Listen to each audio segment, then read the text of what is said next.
देश विदेश की सच्ची खबर सच के साथ।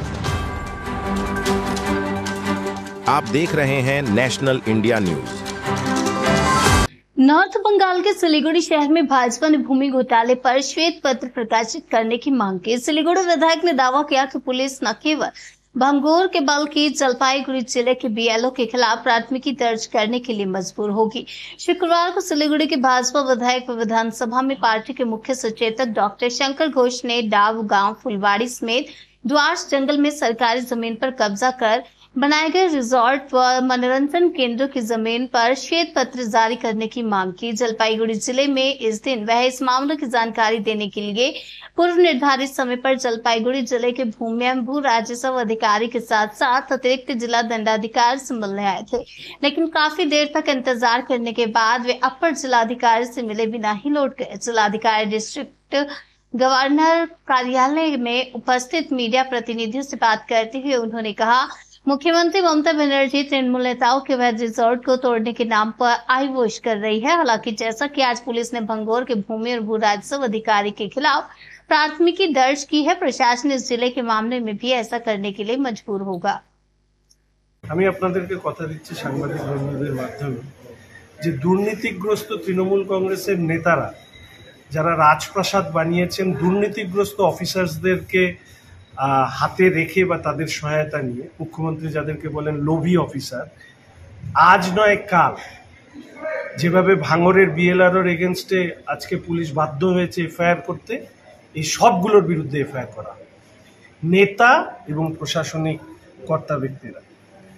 আমি মূলত এসেছিলাম দু তিনটে কথা বলতে। এক, যে জলপাইগুড়ি অ্যাডমিনিস্ট্রেশন তারা একটা শ্বেতপত্র প্রকাশ করবে এবং সেই শ্বেতপত্রে বিশেষ করে জঙ্গলমহল বলে এই যে অঞ্চল নিয়ে টাকিমারি, যে অঞ্চল নিয়ে এত বিতর্ক হচ্ছে, সেখানে কত জমি রয়েছে সরকারের হাতে, সেই জমি দখল কাদের কাছে আছে এবং তার পাশাপাশি সেখানে যে গজিয়ে ওঠা, বিশেষত আমি বলছি যে সাধারণ মানুষ যারা বসবাস করেন তারাও নয়, গজিয়ে ওঠা যে ব্যবসা কেন্দ্রগুলো, সে রিসোর্ট হোক, সে অন্যান্য ধরনের বিনোদনমূলক ব্যবস্থা হোক, এগুলো কতগুলো সরকারি লাইসেন্স নিয়ে হয়েছে, কতগুলো সরকারি লাইসেন্স বা লিজ ছাড়া হয়েছে, তার প্ল্যান ইত্যাদি পাস কি করে হয়েছে।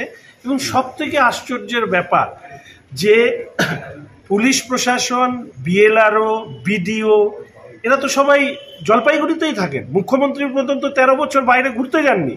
তো তাহলে তারা এখানে বসে বসে এগুলোকে দেখেছেন এবং সবথেকে ভয়ঙ্কর অপরাধ তারা করেছেন যাদের কাছে জমির রেকর্ড আছে, যে জমির রেকর্ডে পরিষ্কারভাবে বলা আছে যে কোনটা সরকারি দখলীকৃত জমি বা ভেস্টল্যান্ড হিসাবে আছে, সেই ভেস্টল্যান্ডের উপরে বসে তৃণমূলের নেতারা কোটি কোটি টাকা কামিয়েছেন আর তাকে সহায়তা করেছেন এই অংশের এই সো-কল এরা হচ্ছে সমাজের লজ্জা। এই ধরনের প্রশাসনিক কর্তা ব্যক্তিরা যারা বই টই পড়ে পরীক্ষায় পাস করে তারপরে প্রশাসনের বসে মানে জনগণকে রক্ষা করার বদলে এরা দুষ্কৃতিকারী তৃণমূলের নেতাদের রক্ষা করবার দায়িত্ব নিয়েছে।